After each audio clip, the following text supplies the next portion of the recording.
Hi again, students. Welcome back. And right now we just want to talk a little bit about the material you'll see in Week 8's course module for your online class. So this week we're looking at chapters 14 and 15 of your macro book, which of course are about monetary policy and the Federal Reserve and some finance stuff generally. So a number of things to mention here. Chapter 14 can feel a little bit intense. We kind of are throwing you into the waters of finance here. So you'll notice that chapter is split up into three big portions, right? First section is on money itself. The second section is on banking and the money multiplier, very important.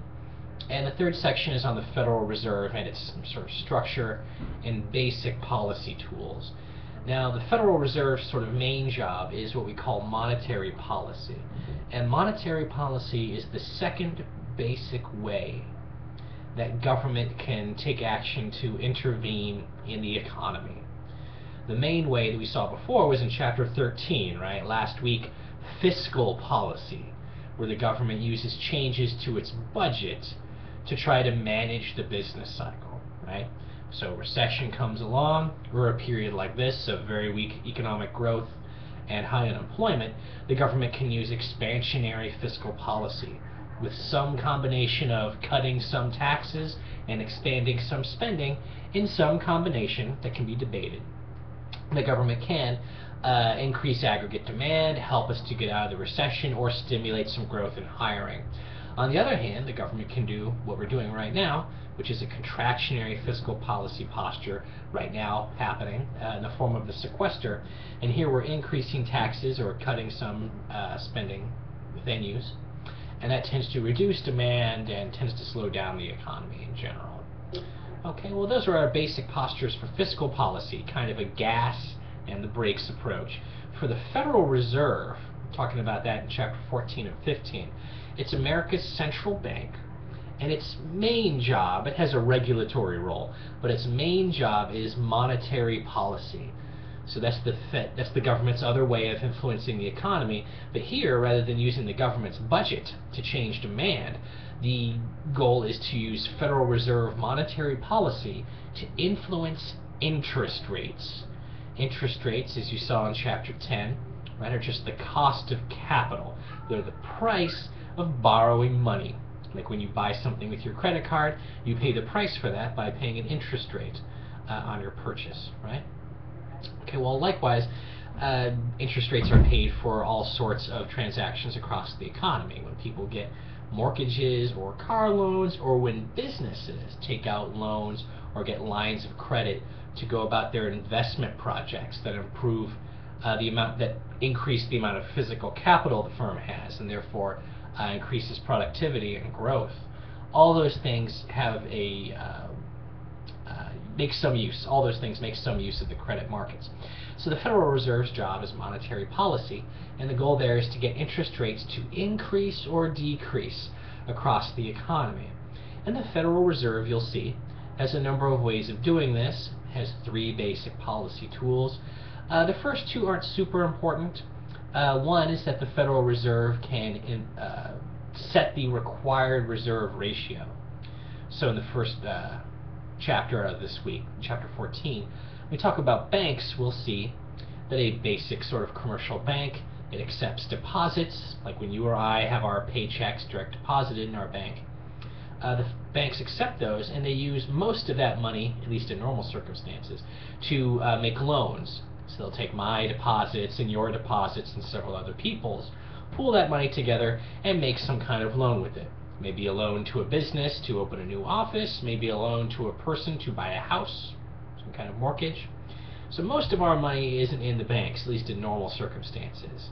However, banks are required to hold a certain minimal amount, a certain percent, of their depositors' total money on hand as reserves, and that's called the required reserves, or sometimes the required reserve ratio, because it's usually expressed as a percent of deposits.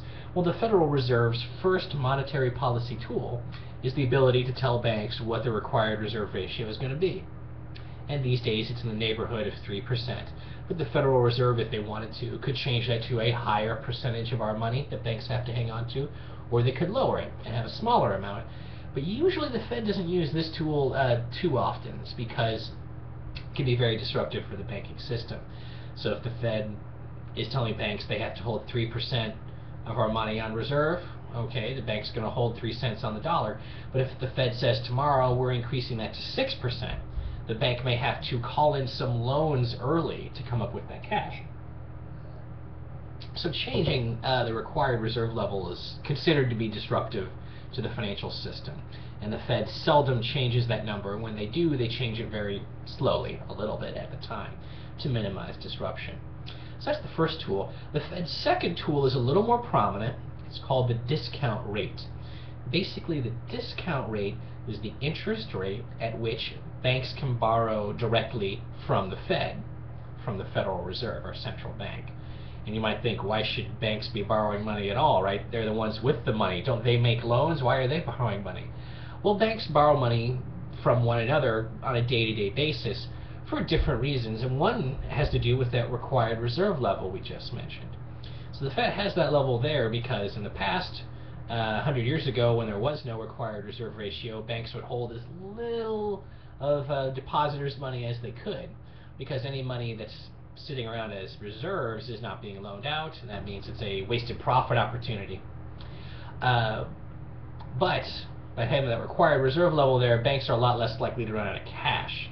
If banks hold as little as they want to, just need a couple of days with big withdrawals, and suddenly the bank kind of starts to run out of money, investors tend to panic, and you get these phenomena called bank runs, where everyone panics and goes to the bank immediately to try to get their money out. So there's that issue, there's that reason for having a required reserve level. But at the end of a business day, if a bank is a little bit below their required reserves, they may try to borrow money from one another. That's called going to the federal funds market. End of the day, some banks are a little over the required reserve, some banks are a little bit under it. The ones that are under will try to borrow, they'll form a demand for a little bit of capital from the banks that are over the required reserve ratio. Can we borrow your extra money overnight? This bank says, yes, okay, you can borrow it in exchange for a fee expressed as an interest rate. So that creates a market for short-term borrowing by banks to make sure they're legal with that required reserve ratio. And that's called the federal funds market. If banks can't get that capital they need overnight from the federal funds market, they'll go to the Fed. And that's what the discount rate is normally for. It will also be used to lend to banks when they get in trouble for other reasons that we'll talk about soon once we get to the financial crisis and ways this can go wrong. So that's the Fed's second tool. It can change the discount rate that it charges banks that borrow from it overnight. The third tool is the main one, and that's open market operations. Okay, that's where the Federal Reserve,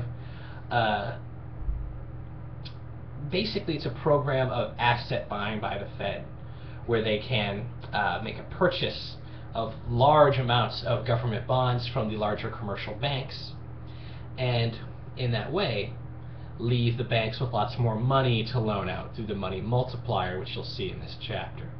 So suppose the Fed wants to do some expansionary monetary policy and lower interest rates to encourage borrowing and therefore investment and consumption spending, and try to get us out of recession in that way.